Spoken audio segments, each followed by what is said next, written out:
Friends, आलस हमें बीमार तो करता ही है, लेकिन इसके साथ साथ कई सारे नुकसान भी हो जाते हैं हमें। Hello friends, Radhe Radhe. मैं राम कुमारी स्वागत करती हूँ आप सभी का एक और नए व्लॉग में। कैसे हैं आप सभी? उम्मीद करते हैं सभी लोग स्वस्थ होंगे, मस्त होंगे। और फ्रेंड्स, हम भी अपने अपने काम में व्यस्त हैं और मस्त हैं। तो आज की दिनचर्या हमारी शुरू हो रही है सुबह मॉर्निंग से ही। संडे का दिन है फ्रेंड्स। और हमने जैसा कि टॉपिक आप लोग को बताया ही कि आलस जो है हमारे लिए बहुत ज़्यादा नुकसानदायक है। हमारे स्वास्थ्य के लिए भी नुकसानदायक है, साथ के साथ में हमारे काम का भी बहुत ज़्यादा नुकसान होता है आलस से।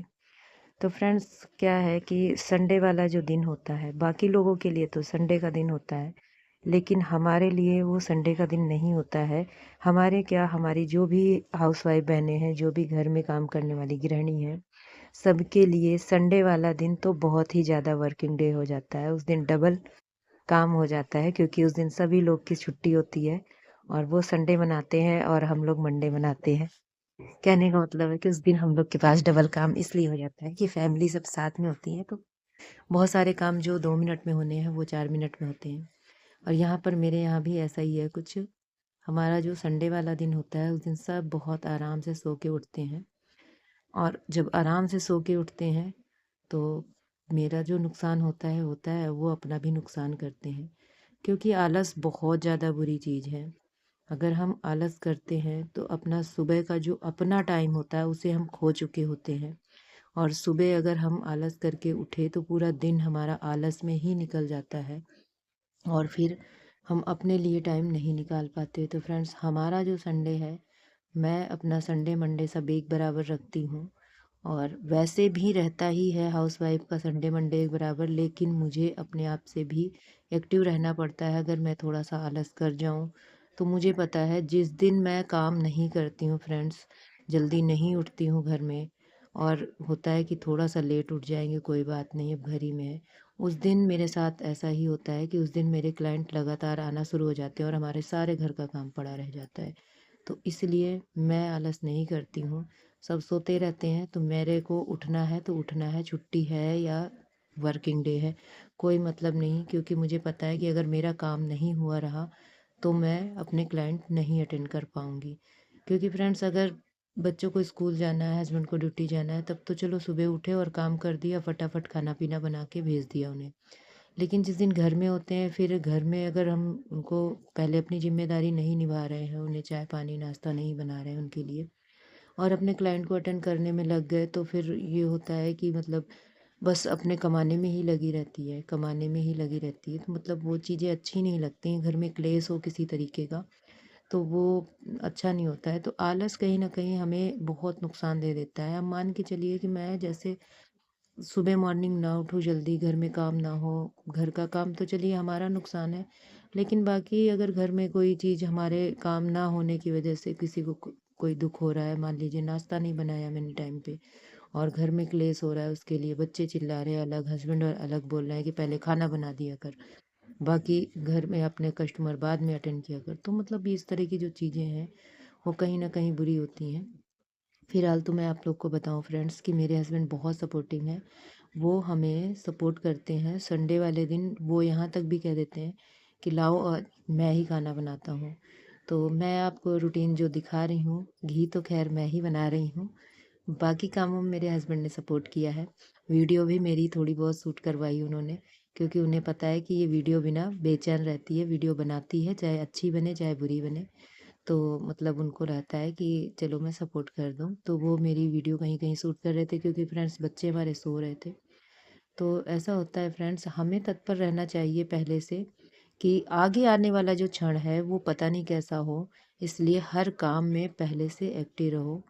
यहाँ पर थोड़ा-सा हमारा घी जल गया था, क्योंकि मैंने जल्दबाजी में थोड़ा-सा गैस तेज़ कर दी थी, इसलिए गलती खुद ही अपने आप करो तो उसको एक्सेप्ट भी करना चाहिए। मैंने गैस तेज़ की इसलिए घी जल गया मेरा। तो उसके बाद फ्रेंड्स हमने इधर नाश्ता पानी कर लिया था और आ गए थे हमारे क्लाइंट, तो उनका भी मैंने काम किया था। तो इसीलिए मैं बोल रही हूँ कि फ्रेंड्स, क्या है कि अगर हम फ्री रहते हैं तो उस टाइम पे हमारे पास जो काम पेंडिंग पड़ा हुआ है कि हाँ ये काम करना है, अभी करना है, तो उसको हमें ये नहीं सोचना है कि चलो अभी थोड़ी देर रेस्ट कर लेते हैं, बाद में कर लेंगे। या हम लेटे हैं आराम कर रहे हैं तो होता है कि थोड़ा और आराम कर लें। आराम आलस जो है हमारा, वो हमें कभी ये नहीं कहता है कि हम छोड़ के इसको आगे काम करें। हमें खुद अपने आप से तत्पर होना चाहिए अपने काम को करने के लिए, और तब हम अपने आप ही आलस त्याग देंगे। और जब हमारे जीवन में कोई लक्ष्य होएगा तो 100% है कि हमारे अंदर आलस नहीं आएगा किसी भी कंडीशन में। कुछ भी हो जाए हम अपने काम को करेंगे करेंगे। जब हमारे पास कोई लक्ष्य नहीं होता है तब हमारे अंदर आलस भी आता है, और हम उस काम को डिले भी करते रहते हैं कि अभी नहीं बाद में कर लेंगे, अभी नहीं बाद में, क्योंकि लक्ष्य ही नहीं है। मान लीजिए हमारे पास कोई काम का टारगेट नहीं है तो फिर हम यही सोचेंगे ना कि अभी कोई बात नहीं, अभी सुबह वाला काम है, शाम तक कर ही लेंगे, घर ही में है, कौन सा कहीं जा रहे हैं। लेकिन फ्रेंड्स उसी टाइम पे ये हमारा एक तरीके का आलस ही है, क्योंकि लक्ष्य भी नहीं है हमारे पास में तो हमने आलस कर दिया, उसको काम को डिले कर दिया। पर उसी टाइम पे अचानक मुझे कहीं जाना पड़ गया तो हमारा जो काम है वो पेंडिंग ही रह जाएगा, और फिर पता नहीं कब तक रह जाए। और कोई कोई काम जो होता है वो बहुत अर्जेंट होता है, फिर उस टाइम पे ऐसा होता है कि हमारा वहाँ पर नुकसान हो जाता है। तो इस तरीके से हमें पूरी तरीके से तत्पर रहना चाहिए, आलस को त्यागना चाहिए, आलस को नहीं अपने अंदर बैठने देना चाहिए। मैं आप लोग को बताऊं फ्रेंड्स कि मैं हमेशा ही अपने काम को, मतलब जब भी जो चीज़ मेरा पड़ा है, ऐसा नहीं है कि मैंने खाना खा लिया तो बर्तन हमारे पड़े हैं मैं बर्तन बाद में धोऊंगी, वो मुझे बिल्कुल पसंद नहीं है। मैं अपने काम को साथ के साथ ही करती हूँ। हमारे क्लाइंट आए, मैंने अगर काम किया तो मान लीजिए धागा धुगा कुछ भी पड़ा है हमारे रूम में, तो ये नहीं है कि अब मैं बाद में करूँगी, बाद में सफाई करूँगी, बाद में चेयर साफ़ करूँगी, बाद में मैं अपना जो है फेशियल वगैरह किया, बाद में सब कुछ सफाई करूँगी, नहीं। मुझे ये होता है कि अगला क्लाइंट पता नहीं किस टाइम पे आ जाए। मान लो मैं खाना खा रही हूँ, मैं नहा रही हूँ, उसी समय हमारा क्लाइंट आ गया तो आके तो बैठेगा हमारे पार्लर में ना, लेकिन देखेगा तो वहाँ का हुलिया देख के ऐसा लगेगा कि साफ सफाई ही नहीं होती है।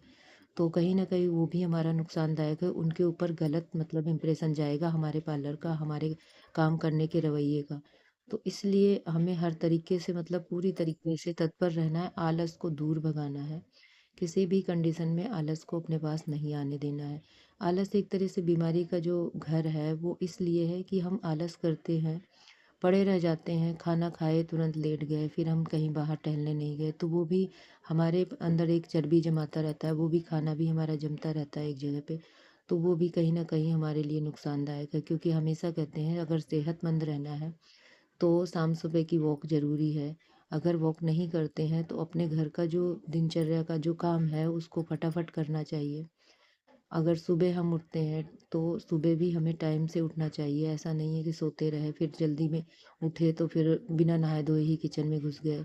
ये भी सब आलस का ही एक रिजल्ट होता है। फिर हम जब आलस करते हैं, लेट उठते हैं तो फिर हमारा काम लेट होता है और फिर अच्छी तरीके से नहीं होता है।